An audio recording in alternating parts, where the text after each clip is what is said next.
কোরআনের মাধ্যমে কিছু কুফরি কালাম করা হয়, যেমন কোরআন শরীফটা সিধা করে পড়লে এটা একটা আমল হয়, এটা আপনারা স্বাভাবিকভাবে সবাই জানেন।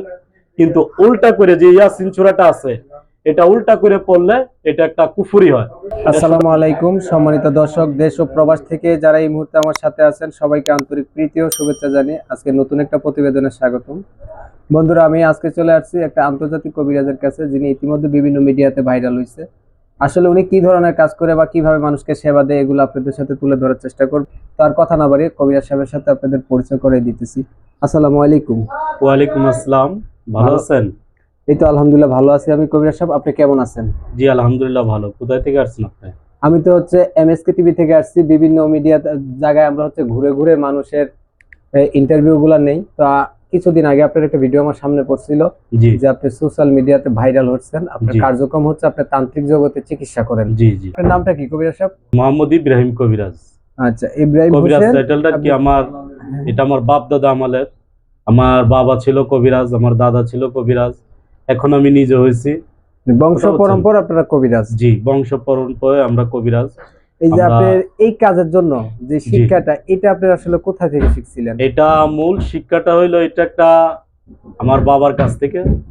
আমার দাদা কবিরাজ ছিল। জি, আমার বাবার কাছ থেকে শিক্ষাটা মূল। আমরা হলাম কবিরাজ ফ্যামিলি আর কি, মানে সবাই আমরা এই কর্মটা, এই কবিরাজিটাই করতেছি ইনশাল্লাহ। কিন্তু আমার যে শিক্ষাটা, আমি মাদ্রাসায় কিছু লেখাপড়া করছি।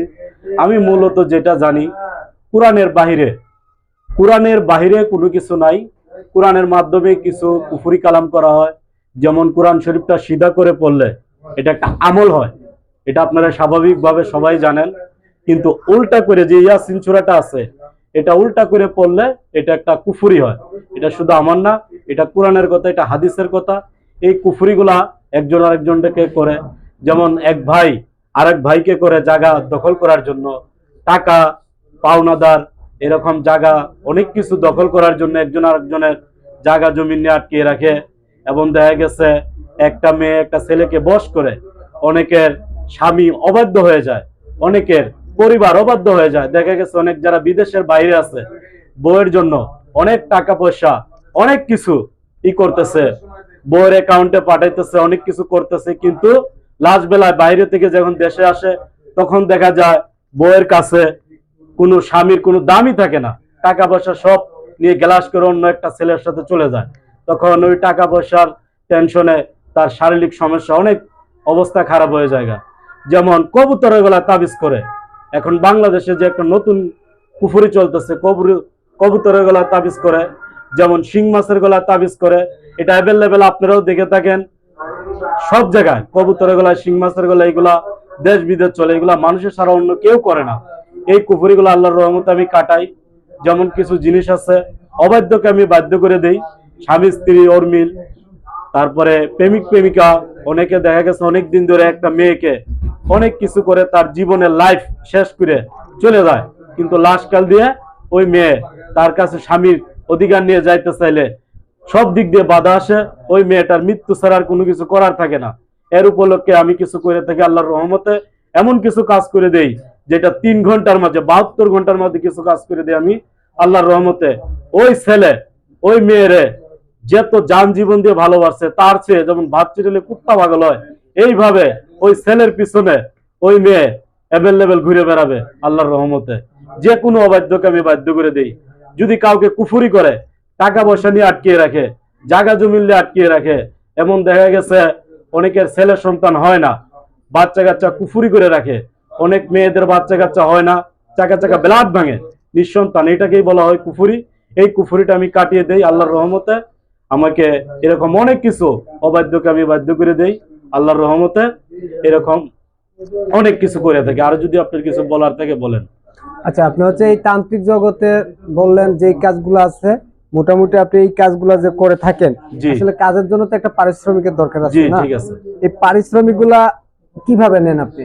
যেমন পারিশ্রমিকটা যদি একটা লোক সফল হয়ে যায় তার কাজে, যেমন দেখা গেছে অনেক টাকা মারা রাখছে, এই টাকাটা যদি তার আমি পাওয়ে দিতে পারি আল্লাহর রহমতে একটা চালানোর মাধ্যমে, তাহলে সে তো নিজে ইচ্ছাগত ভাবে আমাকে খুশি করবে। এরকম আল্লাহর রহমতে হাজার হাজার লোকের আমি কাজ করে দিচ্ছি, ওনারা আসে, ওনারা নিজেরাই খুশি হয়ে আমার অনেক কিছু দেয়। কিন্তু এই চালানটা মারতে যদি কোনো কিছু খরচ লাগে, কোনো কিছু কিনা লাগে, যেমন একটা জানের বদলা জান লাগে, অনেক কিছু কিনাকাটা লাগে, এই জিনিসগুলো যদি লাগে আমি ওনাদের বলে দেই, হয়তো ওনারা নিয়ে আসে। আর যদি না আসতে পারে, অনেক লোক বিদেশে থাকে, তারা দেশে আসতে পারে না, হয়তো মোবাইলের মাধ্যমে কাজ করে, যদি কোনো কিছু লাগে আমি বলে দেই, তারা ওই জিনিসগুলা হয়তো মোবাইলের মাধ্যমে, বিকাশের মাধ্যমে হাদিয়া কিছু জিনিস যেগুলা কিনা লাগে ওই জিনিসগুলা ওনারা খরচ পাঠায়, আমি একটা ছাত্র দিয়ে আমি জিনিসগুলা কিনে আনে চালানটা মারি, হাজিরাটা মারি, মারার পরে যখন আল্লাহর রহমত ওনার সফল হয়ে যায়, ওনার সাকসেস হয়ে যায়, যে না ভাই আমার কাজটা হয়েছে, আমি সফল হয়েছি, এই আমি টাকাটা আপনার বিকাশের অ্যাকাউন্টে পাঠালাম এত টাকা, এটা আমাকে খুশি খুশি করে এবং বকশিস করে অনেকে। বর্তমান যে ঠিকানাটা এটা কোথায় আপনার? এটা হলো চট্টগ্রাম রাঙামাটি চট্টগ্রাম খাগড়াছড়ি। রাঙ্গামাটি খাগড়াছড়ি। এখানে এসে আপনার নামটা কি বলতে হবে? আমার নাম ইব্রাহিম। ইব্রাহিম কবিরাজ বললে সবাই চিনবে। সবাই চিনবে এক নামে। দর্শক আপনারা যারা যে কোনো আসতে চান, গাড়িওয়ালারে বললেও চিনিয়ে দেব ইনশাআল্লাহ। আপনারা যারা আসতে চান অবশ্যই রাঙ্গামাটি এসে জিজ্ঞাসা করবেন আমি ইব্রাহিম কবিরাজের কাছে যাব, তারা আপনাকে চিনিয়ে দিবে। আর নয়তো বা উনার মোবাইল নাম্বার অবশ্যই আপনারা কল দিবেন। দর্শকদের জন্য নাম্বারটা বলেন। নাম্বারটা হলো 019 019 67 67 67 14 14 05 05 02। 02। জি, এটাই আমার নাম্বার। এই আল্লাহর নাম্বারে- রহমতে এটার মধ্যে হোয়াটসঅ্যাপ, ইমো সবকিছুই আছে। যারা দেশের বাইরে কিনে ফোন করবেন, ইমোর মাধ্যমে, হোয়াটসঅ্যাপের মাধ্যমে, সব দিকের মাধ্যমে ইনশাল্লাহ করতে পারবেন, সব সুবিধাই দেওয়া আছে।